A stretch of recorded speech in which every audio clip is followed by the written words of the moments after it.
नाज़रीन, world cup के बहुत ही ज़्यादा इंटरेस्टिंग मैचेस चल रहे हैं और आज भी एक बहुत ही इंटरेस्टिंग मैच है इंग्लैंड वर्सेस न्यूजीलैंड।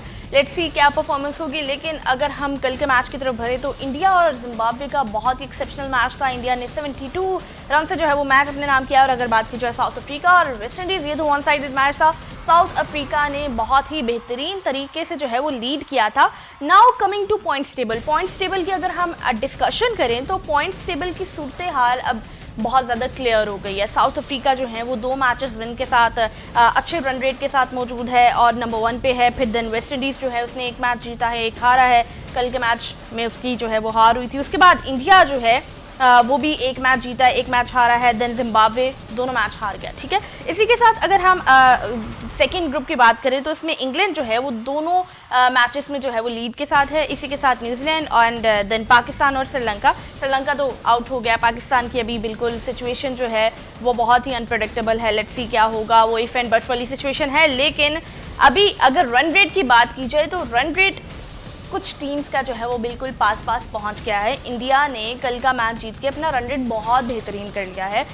उस रन रेट पे हम बात करेंगे कि किस तरह से अब चांसेस हो सकते हैं, कौन सी टीम जो है वो लीड पे आ सकती है। हमारे साथ स्टूडियो में मौजूद है मेसम अब्बास। बहुत बहुत खुशामदीद Maisam. Thank you Saba, thank you. जैसे आपने कहा कि वाकई एक्साइटिंग मैचेस अब होना शुरू हो गए हैं। जो आखिरी 2 से 3 दिन रह गए हैं बिफोर सेमीफाइनल्स, आज का मैच, कल का मैच, फिर परसों का मैच, वो तीनों डिसाइडर्स हैं। यानी आज भी ना सिर्फ 2 टीम्स की किस्मत का फैसला होगा। इंग्लैंड तो जा चुकी है, इंग्लैंड तो क्वालिफाई कर चुकी है। जाहिर है आज इसलिए तो कह रहा हूं कि न्यूजीलैंड का भी फैसला होगा, पाकिस्तान का फैसला भी होगा। इंग्लैंड जा चुकी है ऑब्वियसली। और कल जब हम बात कर रहे थे, आपको याद होगा, हम कह रहे थे कि नेल बाइटिंग मैच होगा साउथ अफ्रीका और वेस्ट इंडीज का, जो पहला मैच कल हुआ। और बेस्ट टीम्स हैं, बड़ी फॉर्म में हैं, लेकिन क्या ही वन साइडेड मैच कर दिया साउथ अफ्रीका ने। और अच्छा, इसमें वेस्ट इंडीज को दाद देनी पड़ेगी क्योंकि उनके अंडर 100 7 आउट हो गए थे। उसके बाद जो उनके होल्डर ने, उनके जो एक और खिलाड़ी थे, उन्होंने जबरदस्त परफॉर्मेंस दी। क्या बात है, अपने स्कोर को 180 तक पहुंचा दिया, जो कि विनेबल टोटल था। ऐसा नहीं था कि नहीं हो सकता था। लेकिन मार्करम क्या ही शानदार कप्तानी कर रहे हैं और लीडिंग फ्रॉम द फ्रंट। मेरे ख्याल में इस टाइम जो सबसे बैलेंस टीम मुझे लग रही है वो साउथ अफ्रीका लग रही है। उनका टॉप ऑर्डर देख लें, उनके अगर ऊपर वाले 3 नहीं चलते तो मिडल ऑर्डर वाले चल जाते हैं। वो नहीं चलते तो बैटल उनके जो बॉलर्स हैं वो तो गीडी है, रबाडा है, महाराज हैं, तो बॉशर हैं। सो हर कोई फॉर्म में है। लेकिन वेस्ट इंडीज का थोड़ा सा अफसोस हुआ क्योंकि वेस्ट इंडीज को हम बड़ा मोहब्बत करते हैं, इसलिए कि वो हमारी तरह अनप्रेडिक्टेबल हैं। एग्जैक्टली, वो बहुत अच्छा परफॉर्म कर रहे थे, बहुत अच्छा कर रहे थे। डर होकर खेलते हैं, चिल होकर खेलते हैं, एंजॉय करते हैं। लेकिन कहीं ना कहीं फिर दिल ये भी कर रहा था कि शायद ये टूर्नामेंट अगर पाकिस्तान नहीं जीता तो फिर साउथ अफ्रीका जीते। बिल्कुल, कल भी इस हवाले से बात हो रही थी कि साउथ अफ्रीका को जीतना चाहिए, क्योंकि अक्सर औकात हमने देखा है या तो सेमीफाइनल्स में आ जाते हैं या फिर फाइनल्स में आके जो है वो जीत नहीं पाते हैं। सो दिस टाइम यही एक कोशिश और दुआ रहेगी, अगर पाकिस्तान नहीं तो फिर साउथ अफ्रीका। और हम मासूमाना लोग हैं, बहुत अच्छी हमारी ख्वाहिशात होती हैं। हम तो 70 रन की दूरी पे हैं, ठीक है, जो रन रेट बताने वाले, जो मैथमेटिशियंस हिसाब किताब वाले, दुआओं वाले बता रहे हैं। आज जुमे का रोज़ भी है और हम अपने कौमी लिबास में आ गए हैं, वेस्ट कोट्स हमने पहन ली है ताकि दुआ जो है वो शायद इसी तरह कबूल हो जाए। तो 70 रन का फ़र्क है, 70 रन का डिफरेंस है। वही जो रन रेट के हवाले से अगर बात की जाए कि पहले तो आज इंग्लैंड न्यूजीलैंड को हराए, ठीक है, और कोशिश करे कि हमारी थोड़ी सी मुश्किल आसान करे कि जरा ज्यादा रन से हराए। मतलब अगर लेट्स सपोज वो 40 रन से हराता है न्यूजीलैंड को, तो फिर पाकिस्तान को, श्रीलंका को 30 रन से हराना होगा। ठीक है, 70 रन का वो फर्क है जो कि हमने क्रॉस करना है, रन रेट को बेहतर करना है। मुश्किल जरूर है लेकिन इम्पॉसिबल नहीं है, और हमने बड़ी इम्पॉसिबल चीजें की हुई हैं।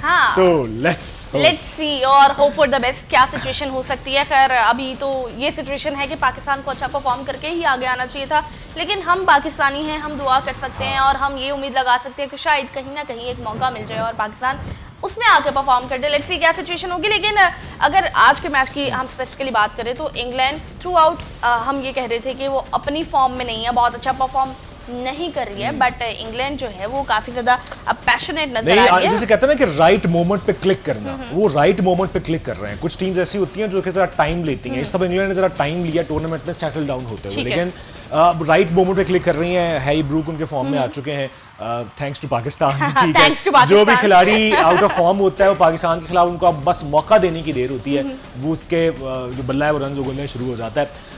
जोफ्रा आर्चर क्या खतरनाक बहुत बॉलिंग कर रहे हैं bowling और करता है उनकी वो। बॉलिंग, उनका स्टाइल, दहशत देख के हमें वेस्ट इंडीज काली आंधी याद आ जाती है। बिल्कुल, माइकल बिल्कुल, होल्डिंग हाँ। और उनके जितने भी लेजेंड्स थे जैसे वो बॉलिंग करते थे, और शोएब अख्तर याद आ जाते हैं, और बिल्कुल जैसे कहते हैं ना कि वो बहुत मुश्किल बॉलिंग कर रहे हैं। सो ऑब्वियसली आज वो भी एक ट्रम्प कार्ड होगी इंग्लैंड के लिए। आदिल रशीद 40 साल की उम्र में वो इतने फिट हैं और इतनी जबरदस्त बॉलिंग कर रहे हैं। हालांकि लेग स्पिनर्स को अमूमन इस टूर्नामेंट में मार पड़ रही है, जैम्पा को मार पड़ी है, जितने भी लेग स्पिनर और शादाब को तो मार नहीं पड़ी, धुलाई हुई है, धुलाई हुई है। Talking about England's bowling attack, और उसके बारे में बात करने के बाद हम जो है वो न्यूजीलैंड की तरफ भी आएंगे, मजीद हमारी कॉन्वर्सेशन जारी रहेगी। लेकिन अभी हमें स्टूडियो में ज्वाइन किया है फीमेल स्पोर्ट्स जर्नलिस्ट शानज़ी ने। बहुत बहुत खुशामदीद Shanzay. Thank you so much for having me. Okay Shanzay, सबसे पहले तो मुझे बताएं वर्ल्ड कप को आप किस तरह से एंजॉय कर रही हैं और किस तरह के मैचेस आपको लग रहे हैं, क्योंकि बहुत अनप्रेडिक्टेबल रहा है, टीम्स जो हैं वो बहुत ज़्यादा फ्लक्चुएट की गई हैं, और स्पेशली अगर पाकिस्तान की टीम की बात की जाए, what you want to say about Pakistan team?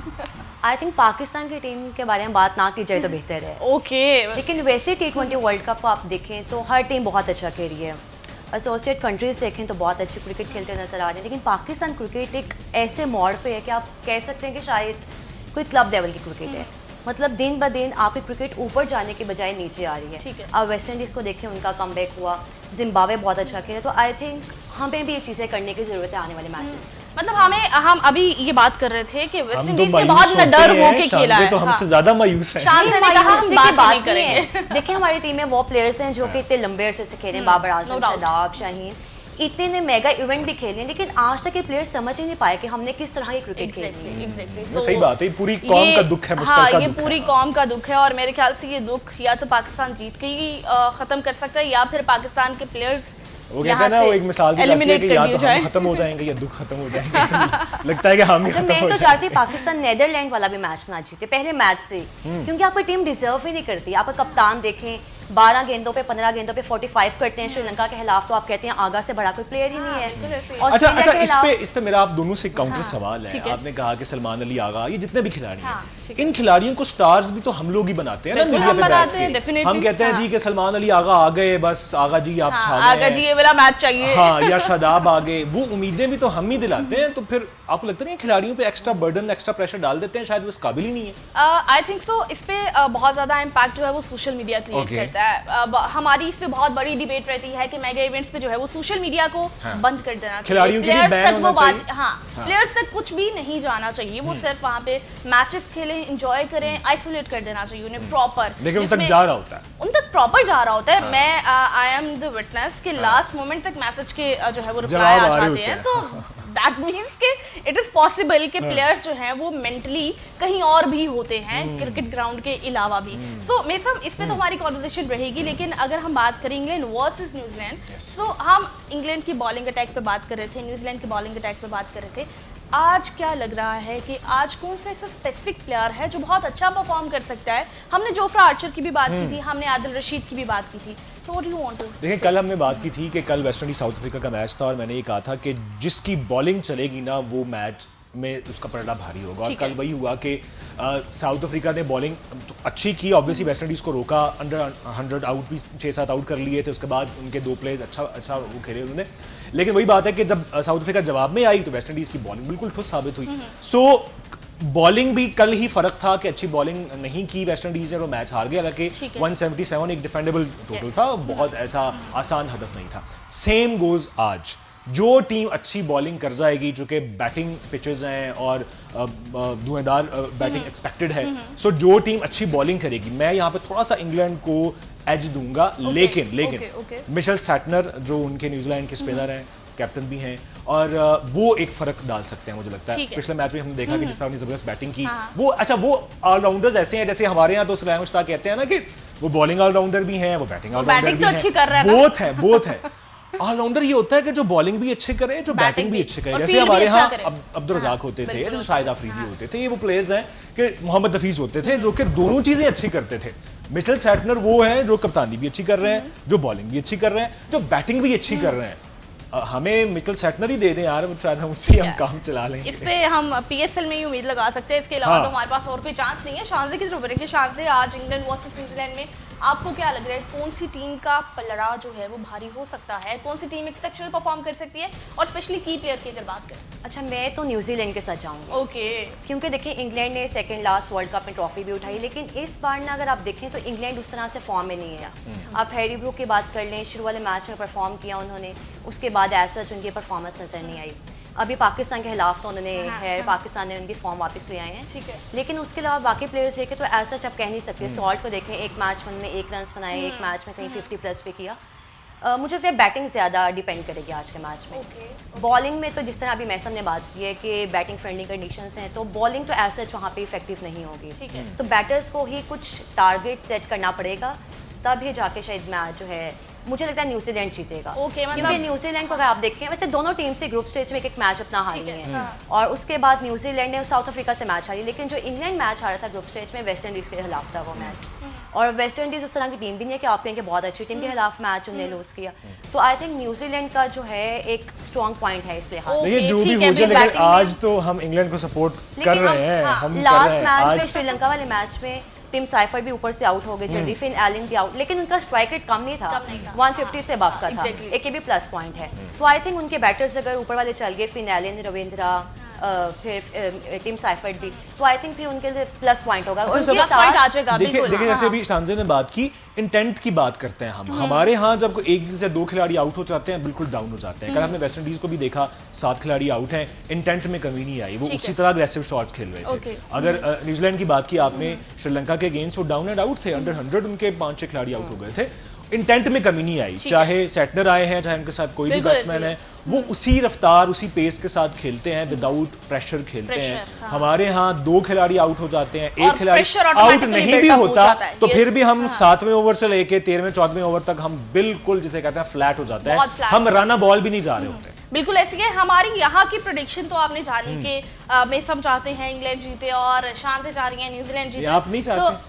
आप भी चाहते हैं, आप सब लोग भी चाहते हैं कि इंग्लैंड जीते, लेकिन ये चाचा क्या चाहते हैं, ये चाचा क्या प्रेडिक्ट करते हैं आज के मैच के रेलेवेंट, क्योंकि उनकी प्रेडिक्शन जो है वो बहुत अच्छी होती है। लेट्स सी ये चाचा की आज के मैच के रेलेवेंट क्या प्रेडिक्शन है, ये देखते हैं।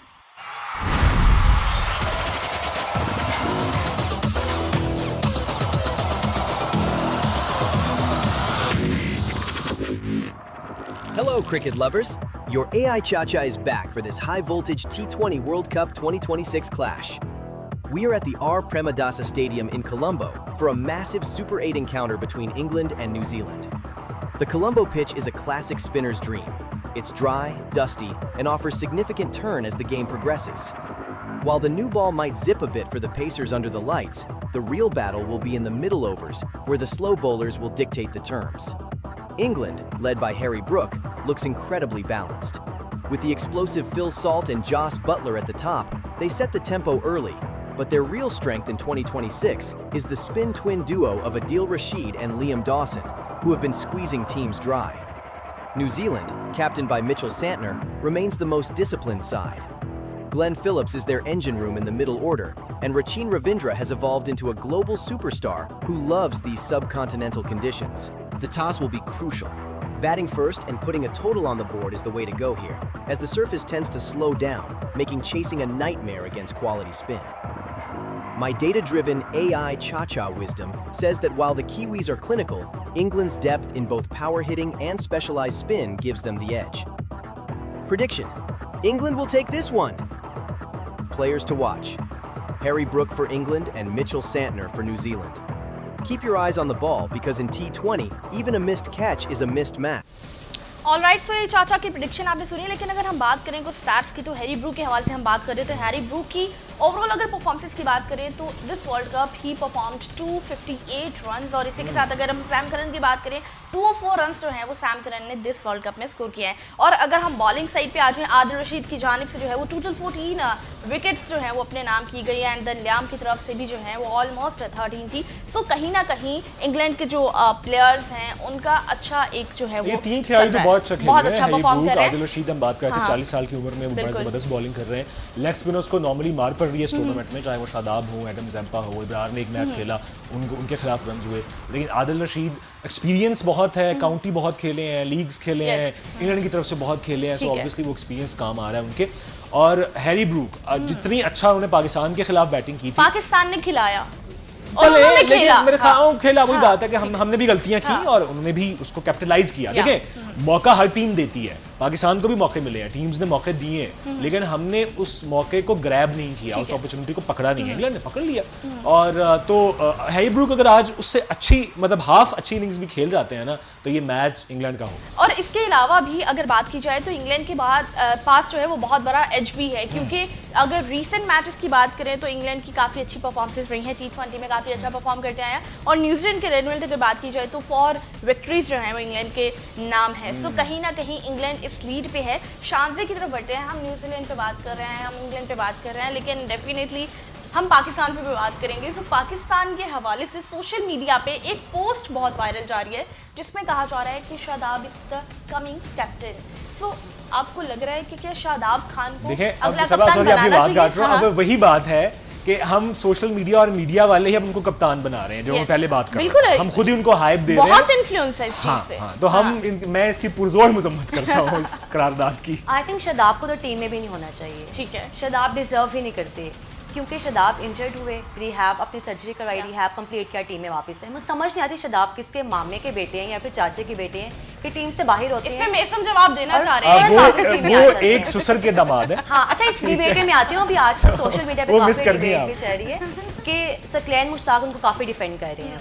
आई थिंक फॉर्मर प्लेयर्स को तो टीवी चैनल से बैन होना चाहिए। अगर आप इंडिया को देखें वहाँ पे ऐसा आपको फॉर्मर प्लेयर्स टीवी चैनल्स पे नजर नहीं आते मीडिया पे, लेकिन यहाँ पे आ रहे हैं और उनका इतना कह लें कि इम्पैक्ट है पीसीबी के ऊपर कि वो बात करते हैं और पीसीबी वो चीज़ कर देते हैं। सकलैन मुश्ताक की कल मैं एक वीडियो देख रहा था जिसपे वो बात कर रहे थे कि देखें ये जितने भी तनकीद करने वाले हैं इनको ड्यूरिंग द टूर्नामेंट तनकीद नहीं करनी चाहिए अच्छा, और जो एक्स क्रिकेटर्स हैं उनको लिहाज करना चाहिए, खिलाड़ियों पे प्रेशर होता है। ठीक है। मैं सकलैन मुश्ताक से सवाल करूंगा कि जिस दौर में आप क्रिकेट खेलते थे उस टाइम पे वसीम अकरम, वकार यूनुस, आप खुद टीम में होते थे, सईद अनवर, बड़े बड़े नाम होते थे।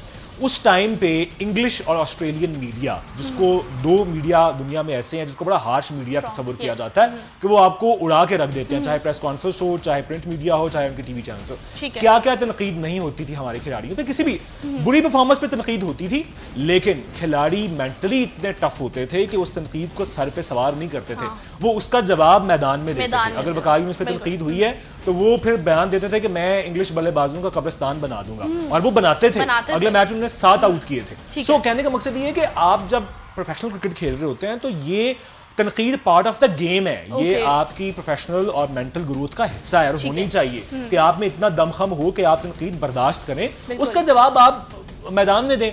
हमारे खिलाड़ी क्या करते हैं, सहाफियों से लड़ना शुरू हो जाते हैं। आप बिल्कुल, खुद प्रेस बिल्कुल कॉन्फ्रेंस में ऐसे जाते हैं, सब जाते हैं। बहुत harsh बाबर आजम का questions। आपको याद है, इसका जवाब मैं मैदान में दूंगा, कभी ये कहते हैं। आज तक टाइम नहीं वो आया। आज तक पता नहीं वो कौन से मैदान हशर में देंगे शायद जवाब, होगे कब देंगे। लेकिन तो- जहाँ तक शादाब की बात है, वो किस बिना पे कप्तान बनेंगे? बॉलिंग उनको नहीं आती, आज तक उनके पास वेरिएशन ही नहीं है। लेग ब्रेक है गुगली पे, आज तक उनको कभी कह लें कि ना कभी विकेट मिली है, ना ही कभी कोई डॉट या बीट हुई अच्छा है। फिर हमेशा कौन छक्का पड़ता है अच्छा फिर उनको कौन गुगली पे। कप्तान फिर हो कौन सकता है? कप्तान होना चाहिए? आई थिंक सलमान अली अगर बेहतर अभी तक हैं और उसके उन्हें अलावा टाइम देना टाइम चाहिए, देना चाहिए, मतलब बहुत अर्ली उन्हें लेकिन जो माइक है- हैसन को पाकिस्तान क्रिकेट से दूर कर देना चाहिए, ये बेहतर लेकिन है। माइक हैसन होंगे तो सलमान अली आगा भी हो सलमान जाएंगे। अली आगा और फिर शादाब दोनों हो उनकी वजह जाएंगे, से फिर ही। शादाब भी हो जाएंगे। बिल्कुल। सो असल जो फसाद की जड़ है ना वो माइक हैसन है। ठीक उनको है, let's साइड पे see। करें, बाकी लोग भी हो जाएंगे। बिल्कुल ठीक है। और अगर मेसम हम बात करें तो पाकिस्तान में हम अक्सर देखते हैं, बाकी टीम्स में भी होता है, लेकिन जैसे ही पाकिस्तानी बल्लेबाज आते हैं dot ball dot ball dot ball. मैं कल एक मीम देख रहा था कि वो डॉन ब्रैडमैन होते थे 1920s में और अब 2026 में डॉट ब्रैडमैन है। तो वो बाबर आजम को किसी ने डॉट ब्रैडमैन का खिताब दिया हुआ था। ऐसे ही होता है, बिल्कुल वही बात है ना कि इंटेंट की कमी है और पता नहीं किस बात का डर है। अच्छा, और अफसोसनाक बात सबा, तो सबसे अफसोसनाक बात है वो ये है कि हमारी जो अंडर 19 की टीम है या जो शाहीन्स की टीम है वो भी टूर्स पे मौजूद हैं, वो भी उसी तरह ही हार रहे हैं। यानी आपका टैलेंट जिसने अब जाके, अगर लेट्स सपोज हम रिप्लेस करते हैं बाबर आजम को, शादाब को, शाहीन को, जिससे रिप्लेस करना है वो भी इतने अच्छे नहीं है, वो भी शाहीन्स की टीम भी हार रही है, अंडर 19 भी हार रही है। सो किससे उम्मीद लगाएं, ये भी एक सवाल है। बिल्कुल, ये तो एक बहुत बड़ा सवाल है, ये सवाल ही रह जाएगा। और मेरे ख्याल से पाकिस्तान की टीम के लिए जो बड़े सवालात हैं उनके जवाबात मिलने चाहिए, चाहे मैनेजमेंट को इस पे बहुत काम करना पड़े, चाहे सर्जरीज हो, चाहे कुछ भी हो, लेकिन पाकिस्तान को मिलाकर इन सवालात का जवाब जो है पाकिस्तान क्रिकेट बोर्ड को देना पड़ेगा। बहुत बहुत थैंक यू सो मच शाहज़े, आपने हमें ज्वाइन किया। मेसम, आपका भी बहुत बहुत शुक्रिया, आपने हमें ज्वाइन किया। प्रोग्राम का वक्त खत्म हुआ जाता है, दोबारा हम ज्वाइन करेंगे आपको। देखते रहिए डिस्कवर पाकिस्तान।